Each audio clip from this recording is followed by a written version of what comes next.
Dans le livre des Jubilés, issu des manuscrits de la mer morte, nous comprenons qu'après le déluge, il y a eu un partage des terres. Sem occupa une grande partie de l'Afrique, tandis que Cam n'en reçut qu'une portion, selon l'enseignement que je dispense pour mieux l'expliquer. Concernant l'héritage de Sem, celui-ci englobe l'Orient, donc une vaste partie de l'Asie actuelle. Japheth, quant à lui, reçut l'Europe et Cam hérita également de l'Amérique entière.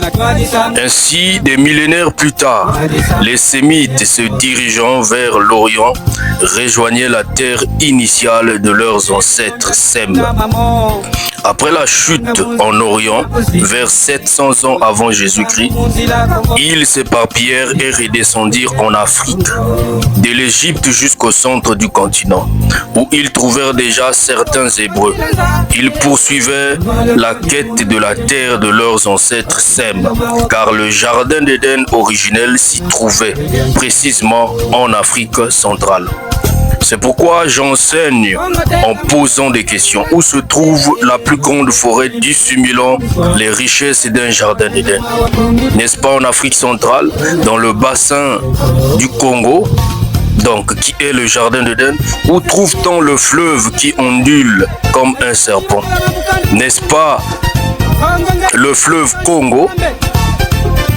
C'est pour cette raison que je martèle que les Congos sont les véritables Hébreux et non ceux qui occupent la nation actuelle d'Israël, créée le 14 mai 1948 sous l'influence des États-Unis. Non, pas cette nation.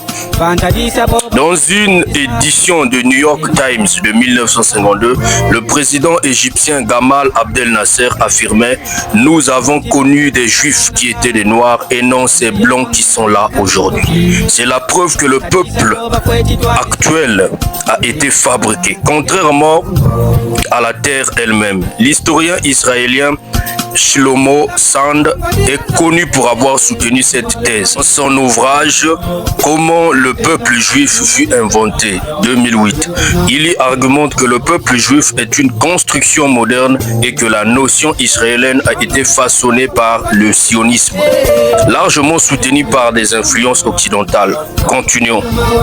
Sachez que la majorité des populations juives claires de peau que l'on voit aujourd'hui en Asie et en Europe ne sont pas les descendants de Jacob si vous voulez, mais des convertis d'origine turco-mongole issus de l'Empire khazar. Le docteur Tchekanta Diop, dans son ouvrage intitulé Nation nègre et culture, il démontre par la linguistique et l'anthropologie physique que les populations du Proche-Orient ancien, y compris les Phéniciens et les Hébreux originels, étaient de type négroïde, donc des Noirs.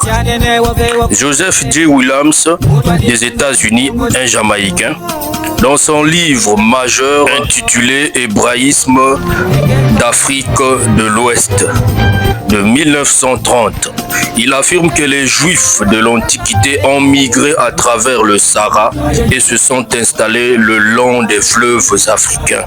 Une autre affirmation nous vient de Eldad Hadani du 9e siècle, les chroniques de voyage. C'est une source historique ancienne, souvent citée par Windsor, que nous verrons plus tard. Ce voyageur juif, donc Eldad, du 9e siècle, affirmait appartenir à la tribu de Dan. Il a voyagé en Afrique et a rapporté avoir trouvé les tribus perdues d'Israël vivant au-delà des fleuves de Couche, donc en Éthiopie et en Afrique centrale, possédant leur propre royaume et parlant une langue hébraïque pure, donc les Congos. De plus, on retrouve chez les Congos des preuves du paléo-hébreu, notamment en RDC, dans le Bas-Congo, au sein des massifs de Lovo, et précisément dans la grotte de Mbafou. Je vous invite à lire les conclusions de Van Morsel au XXe siècle, avant que les travaux de l'experte en langue africaine Akwala Kimoya Makuta, qui démontre que ce paléo-hébreu s'apparente à celui de Gézer au Proche-Orient. Il existe d'innombrables preuves attestant que les bâtisseurs de l'Empire Congo étaient des Hébreux. L'abbé Proyard, dans son ouvrage « Histoire de Luango, Kakongo et autres royaumes d'Afrique », note vers la page 30 que les peuples situés au-delà du fleuve de Couche, donc en Afrique centrale, parlent des langues comme l'hébreu et les grecs anciens. Lisons ce passage.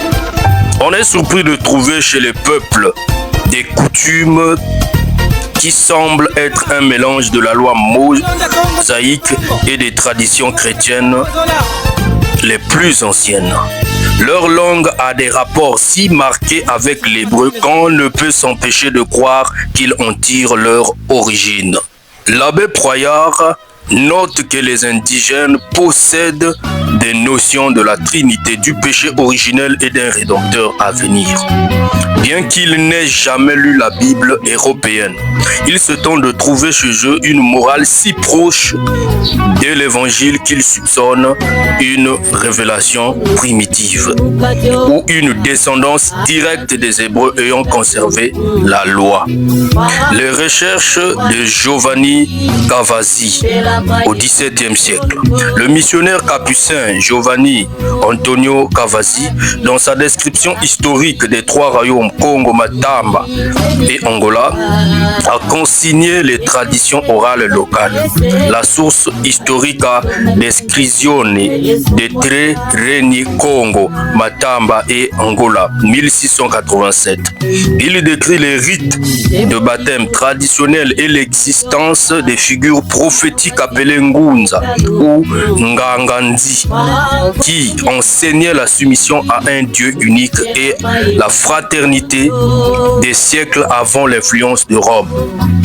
Cela prouve que le terrain spirituel était déjà hébraïque, christique, et que le christianisme européen n'a fait que plaquer ses propres noms sur les réalités déjà vécues par les Congo. Écoutons également les propos de Olfer Dapper au XVIIe siècle. Cet humaniste hollandais, dans sa description de l'Afrique en 1668, a compilé les récits de nombreux voyageurs et commerçants ayant visité l'Empire Congo. Dans son ouvrage intitulé « Description précise des régions africaines », il mentionne que les Congos croyaient en un être suprême, créateur de tout, et qu'ils observaient des jours de repos et des rites de purification qui rappellent strictement le sabbat et les lois lévitiques.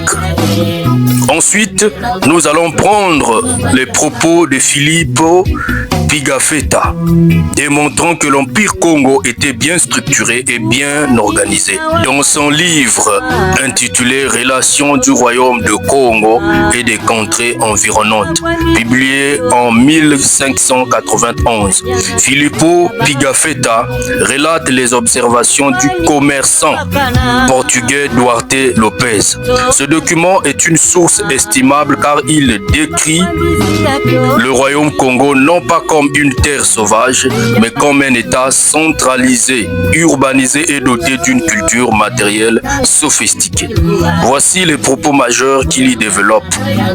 Les provinces. Le document liste les 6 provinces: Mbamba, Soyo, Sundi, Mpangu, Mbata et Mbamba, chacune ayant son propre gouverneur et ses spécialités économiques.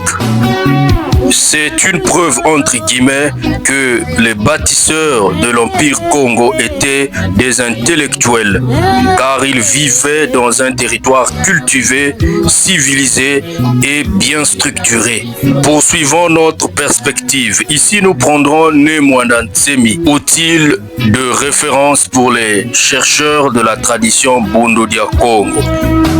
La pensée de Némoidan Ntsemi est centrée sur l'idée que le peuple Congo est le gardien de la spiritualité originelle, liant directement les ancêtres des Bas-Congo au récit biblique.